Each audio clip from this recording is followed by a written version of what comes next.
Hello, Texans, and welcome to the program. Always fun to be on the air talking about your Texans who are done with minicamp. We're in the big break between minicamp and training camp, and we have John Harris and the General. John McClain. General, great seeing you out at minicamp this week. All right, your overall view, the high-level view of what you saw at minicamp. Go ahead.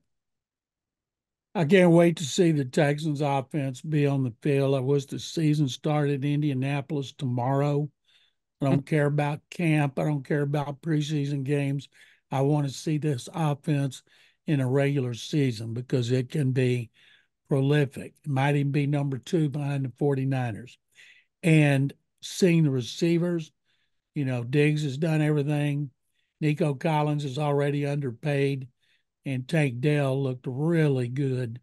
And like Joe Mixon, I don't know how they're going to have enough footballs to spread the wealth.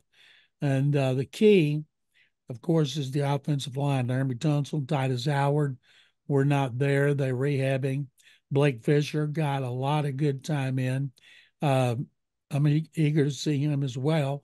And of course, really, the only question on offense, other than rehab, is left guard. Can Kenyon Green win that starting job for the first time since his rookie year in 2022? Will they have to move Titus back there? They don't want to, and start Blake Fisher or Charlie Heck, and then Kendrick Green, who started a couple games last year. So right now, D'Amico Ryans will never say this. Neither will Bobby Slowick. They got one space at the table, and it's left guard. General, as much as people love hearing offensive line talk, and I've learned this over the years because people tell me how much they love offensive line talk, I think they like talking receivers a little bit more. And I'm going to focus on one. We got to see him the last couple of weeks, 1 week OTAs, mini camp, Stephon Diggs. Just see him in person, knowing everything that we've known about his career. I don't know how many games we've all seen of Stephon Diggs. We've seen him play forever for the Vikings, for the Bills. As you watched him in practice with the Texans, what were your overall thoughts of just seeing him in a Texans jersey, doing what he's doing for the Texans, and how do you project it going forward with those two, Nico Collins and Tank Dell as well? And then there's center. Um, Well, well, first of all, Diggs, he's 29. He'll turn 30 in November. He should look really good in practice. And he's got a great quarterback throwing him the ball. And, he's a really good route runner. He always was. 6 consecutive 1,000-yard seasons, 4 consecutive 100 catch seasons. He's played in, I can't remember if it's 14 or 16 playoff games with Minnesota and Buffalo. Every year he was in Buffalo, he's with a Super Bowl contender. But he was the man when it came to wide receivers. And now he's going to have to share the wealth. And as long as they win, I don't think it's an issue. I was really eager to see him talk to the media for the first time since the trade on Tuesday. And I have a column about him on HoustonTexans.com. And I thought he was tremendous, said all the right things, loves Josh Allen. And if anybody thought about, okay, Stephon Diggs is going to say something that's going to create headlines. No, it's CJ Stroud saying things that are creating headlines, not Stephon Diggs. So Diggs, I thought, handled himself really well, talking about the Bills last season, change of coordinators, possibility of a trade. When his relationship with Stroud that began at the Pro Bowl, when he said they chopped it up. And, Stroud said great things about Houston and the Texans and the culture under D'Amico Ryans. And I heard after the trade that it had been in the works for months, maybe since Stroud came back from the Pro Bowl. But I thought that his off season could not have gone better. John, you mentioned it. CJ Stroud has been saying things that are making some headlines here, things about Dallas, things about Aaron Rodgers, toward the Colts linebackers who have said stuff to him, but it seems mostly friendly. We haven't heard back from the Cowboys yet, except for Micah. They went to the Far East together. And of course, we haven't heard from Rodgers yet, but your thoughts on that? I mean, I feel like he's the leader. He can do it the way he sees fit. And I think people genuinely like him. So maybe it's not damaging at all, but what are your thoughts on that part of it? Well, it's certainly not damaging with Micah Parsons. If those two took seriously what they say to each other, they'd gotten a fist fight every day because they are hilarious, giving each other grief while they go all over Asia on behalf of the NFL. Those guys had a blast. Now, the Zaire Franklin kind of started it with the Colts, and he followed up on it. But think about Rodgers. And Rodgers is always looking for motivation. I don't know why. He's got plenty, but I'll guarantee you this Mike Florio made a big deal out of it. And it's so long until they play the Jets. Nobody may remember it by then. But Rodgers is the kind that wants to latch on any little thing for extra incentive. And for him to say if Matthew Stafford been in Green Bay, he'd have won more Super Bowls with that kind of talent. I never thought that myself.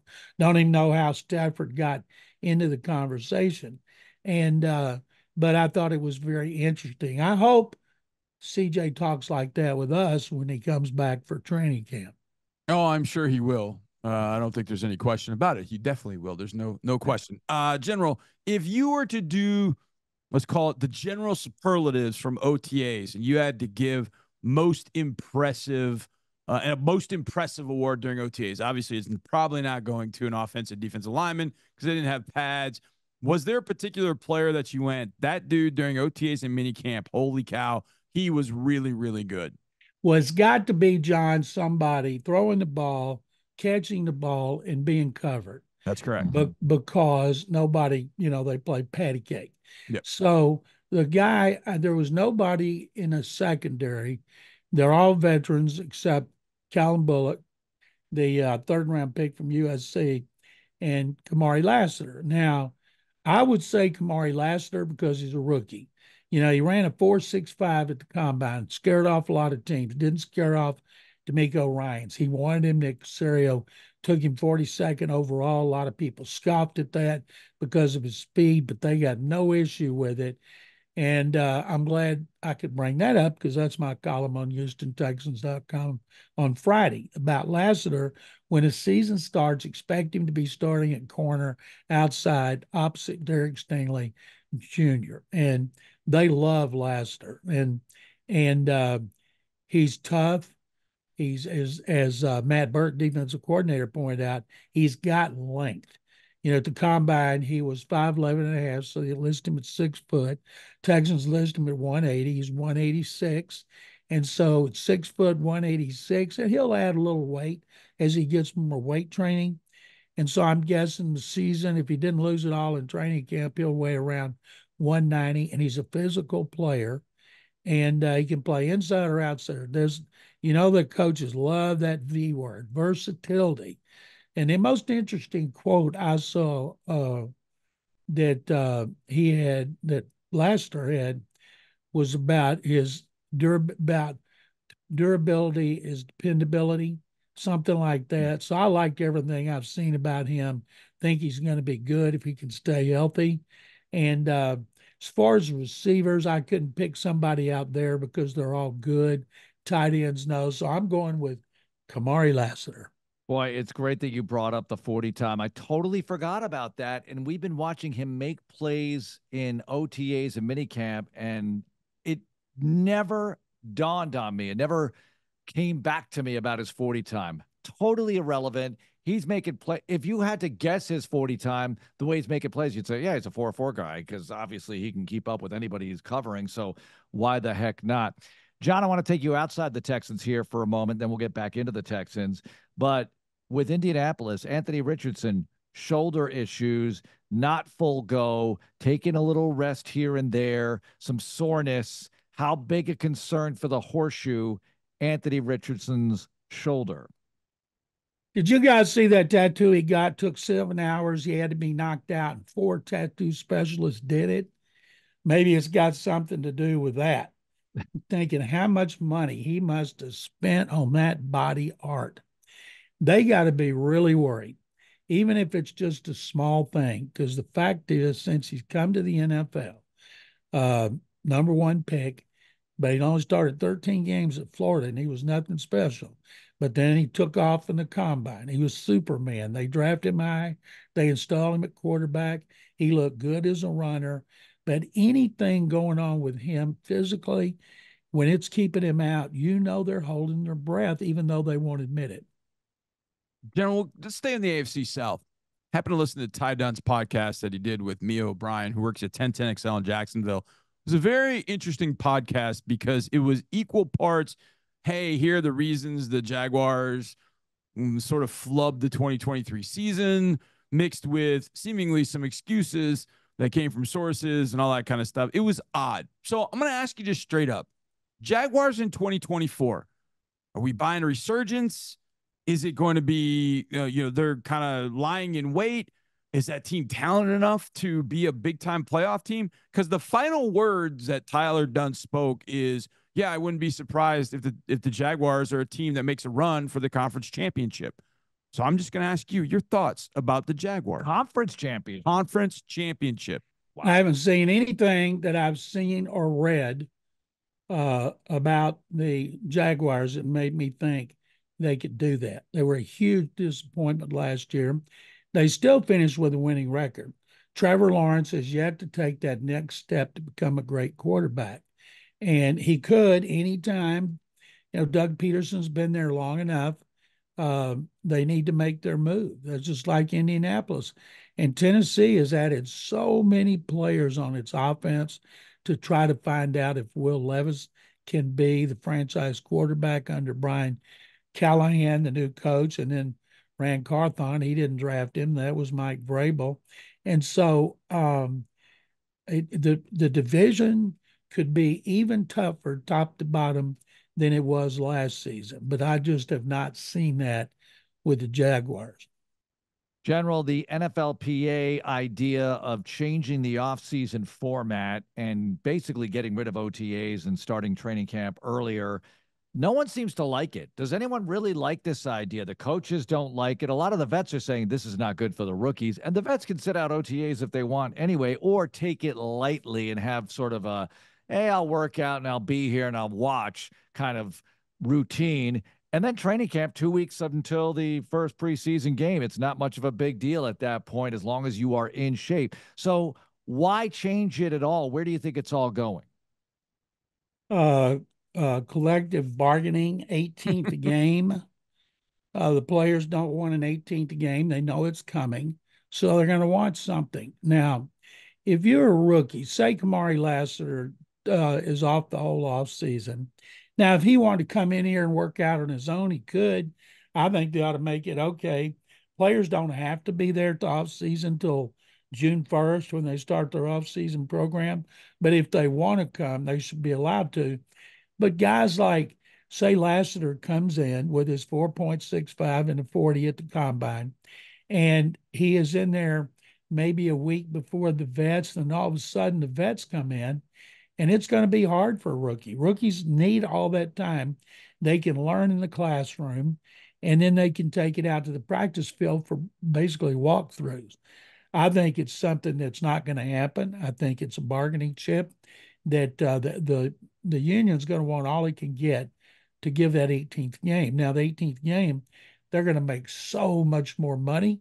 Therefore, the salary cap's going to go up, and we'll see quarterbacks maybe making $70 million a year because they're not going to give it if the owners aren't bringing it in. But I don't know anybody that doesn't like it either. I believe rookies would be far behind. Coaches want more time with their players, especially the rookies. When I first started covering the NFL in 77, they would have a week-long rookie camp just for the rookies to come in. And they had off season too, but they wanted to give them a head start on training camp because once the vets came in, it was double days, 3 hours of practice twice a week. And so they didn't want the rookies to be behind physically or mentally even more than they were. Well, they're not going to get to opt out of the TV deals until the end of the decade, but I guess for an extra game, they could do some things. And then there was a story this week. Well, the NBA TV deal is unbelievable. And it makes you think, what's the next NFL deal going to be like? Yeah. Because we're already in this, Amazon, Netflix. My gosh, the money is endless, especially with Amazon and YouTube, the kind of cash they can shell out, even Apple, if they want to get involved. But that's going to be interesting. You think they crack open those TV deals early or wait till the end of the decade to opt out? I think they will. The longer they wait, the more they're going to get. But I don't think they'll wait till the end of the decade. They'll find a way to redo them. And you're right, Mark. My goodness. If the NBA gets this kind of deal, it's going to pale in comparison to what the NFL gets. So the NBA better get it when it wants. TNT, which is in danger of losing it, has one more year, has a clause that it can match. But so far, that new guy running the show at Warner Brothers Discovery, which owns TNT, he's lagging way behind. Kind of reminds me of CBS when CBS dropped out of it and their network didn't go down the toilet, but it was close. And Fox came in with David Hill and Rupert Murdoch. Everybody said there's no way it'd work. It's one of the greatest financial decisions in the history of sports. And CBS couldn't wait to get back in. General, you were talking about money earlier, and it got me thinking about the wide receivers. Amon-Ra St. Brown got paid this offseason, right? He got paid. Texans face him. Jalen Waddle, Dolphins. He got paid. Texans are going to face him. And then just recently, Justin Jefferson signs the largest deal for a non-quarterback, APY of $35 million, $110 million guaranteed. A crazy deal. We still don't know what CeeDee Lamb might get, T. Higgins might get, what they might offer Jamar Chase in Cincinnati. The thought of receivers, I think Mike Florio put it out there saying, look, maybe teams are going to stop paying receivers. That's not the case. What do you think this Justin Jefferson deal does for guys like CeeDee Lamb, Jamar Chase, T. Higgins, even Brandon Ayuk down the road? Well, first of all, they need to be like Nico Collins and his agent, and don't try to break the bank. Be happy that you're only going to get $24 million. Michael Pittman, who signed early in the offseason, they're like, do you regret it?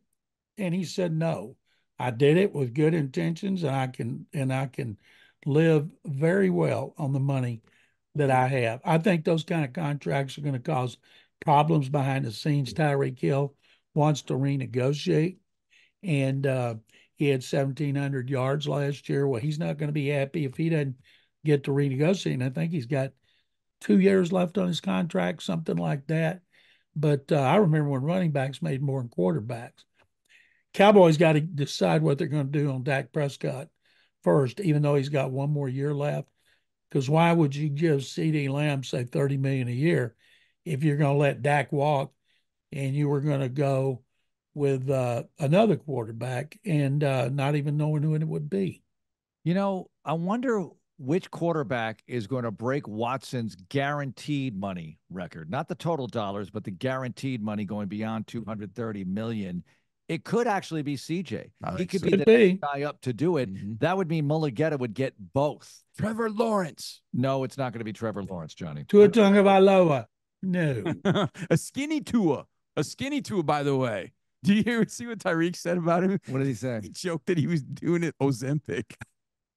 That is might be. That's actually pretty good. That's actually Tyreek's kind of funny when he wants to be. The Dolphins, is that the best offense the Texans will face this year? I know the best quarterback is Mahomes, but the best offense they will face, especially, let's throw this in the mix, by the time they play them, because the Dolphins could be all banged up like they were last year. Anybody could be. But what do you think, General? I think they were number one last year, and they're going to be number one this year. They have incredible speed. They added another great running back. They got 3 running backs. And Mostert scored, 21 touchdowns. And Devin A-Chain or Devon A-Chan, I can't remember which he goes by. He was the best deep threat running back in the NFL. And then they drafted that kid this year. I think their offense is going to be prolific. It's very interesting. We talk about the Texans' offense so much. In my Kamari Lassiter story, I say he's going to be one of 5 new starters on the defense, but the only one in the secondary, because you got Aziz Al-Shaair, and then you're going to have 3 new defensive linemen. I'm curious. Danico Autry looks like a tackle. In passing situations, obviously he's going to move inside. But are they going to go with Settle and Fulacasi at tackles? I can't wait to see how the interior defensive line plays out. But one of the reasons they signed 14 free agents, re-signed 14 defensive free agents, re-signed 4 of theirs, and drafted 5 defensive players is because of these offenses they're going against, led by most of the best quarterbacks in the NFL. And I did a thing before looking up, if you go back all the 1,000-yard rushers, they're going to play, I think, 3/4 of them this season, even though 1,000 yards is not as big a deal as it used to be. Yeah, the running backs and wide receivers on this schedule are incredible. John, the Bleacher Report has a Twitter account called Bleacher Report Gridiron, and they always have like different lists and things. And so today they have notable free agent landing spots. This one's for you too, Mark. I want you to think about this. They have notable free agent landing spots. David Bakhtiari, they've got Saints, Patriots, Chiefs, Calais Campbell, Cardinals, Eagles, Rams, Michael Thomas, Broncos, Steelers, Rams, Justin Simmons, Titans, Eagles, Ravens. And they get down to Xavier Howard, Chiefs, Texans, Lions. I want both of y'all's gut reaction. Xavier Howard to the Texans. 0. Yeah, I don't know if he wins the job over what they've got going on right now. They already got Jeff Okudah and C.J. Henderson, 2 guys that have been disappointments based on where they were drafted, but now are in a position to do what Sheldon Rankins did at last year, 1-year contract and a chance to make a lot of money. Howard is not the same player he used to be. Now, he was better than Okudah and Henderson in the NFL, but my goodness, they got 5 new corners they brought in overall. And if you got Lassiter starting outside and Okudah and Henderson, I don't know if they'll keep both of them, but I don't see them throwing Xavier Howard into the mix because they don't know if he would even be able to start. I think a lot of it's just because he's from here. And as a Baylor grad, I'd love to see it, but I just don't see it. Justin Simmons must be asking for a lot of money because he's still pretty good, hoping somebody gets hurt. And the way Jimmy Ward had injuries last year, the way 3 of the safeties did, I don't see the Texans doing it. But if he wanted to come to a Super Bowl contender and have a chance to play, this would be a place for him to consider. General Gary Kubiak will present Andre Johnson. Thoughts? That's the way it should be. He's the ideal guy to do it. And Gary will do an outstanding job. And I really look forward to seeing his introduction. Going to be great. I hesitate to ask this next question to somebody who covered 6 weeks of Oilers training camp in places like San Angelo and wherever else you were. But with the longer camp, it's not really a longer camp because it's 2 weeks until the first preseason game, but it's 7 weeks as opposed to 6 before the regular season opener, 4 preseason games as opposed to 3. Do you think D'Amico changes up the routine, maybe gets into pads a little bit later? How do you think that goes for this organization? I interviewed D'Amico because I'm doing a story on him, going how much more comfortable he is now than he was this time last year. And he loves having that extra game. When you have so many new players on defense and you know you're going to have a bunch of new starters, having that extra game is like a gift from God to be able to watch the players. But guys like Okudah and Henderson, because they seem almost to be the same player. All those defensive linemen. And so I'm really, he's fired up about having the extra one. I have no idea how he's going to handle it early on, but it'll having that extra game from them and the Bears. Bears got a lot of new players too. It's not like both of them are experienced and set. And because the only job opens left guard, we're going to spend most of our time in camp in preseason watching the defense because 5 jobs are going to be open. All right. So what do you have going on HoustonTexans.com? Well, let's see. I have Stephon Diggs. I will have tomorrow Kamari Lassiter. I will have one next week on the defensive line, and I haven't decided what my other one will be this week in all the interviews.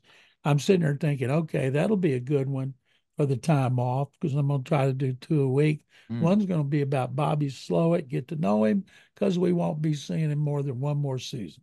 Oh, boy. Okay. Thank you, General. We appreciate the time as always. We are presented by Mattress Firm, the official sleep partner of the Houston Texans. Coming up, more likely to happen than Xavier Hutchinson. Can't wait. It's Texans Radio.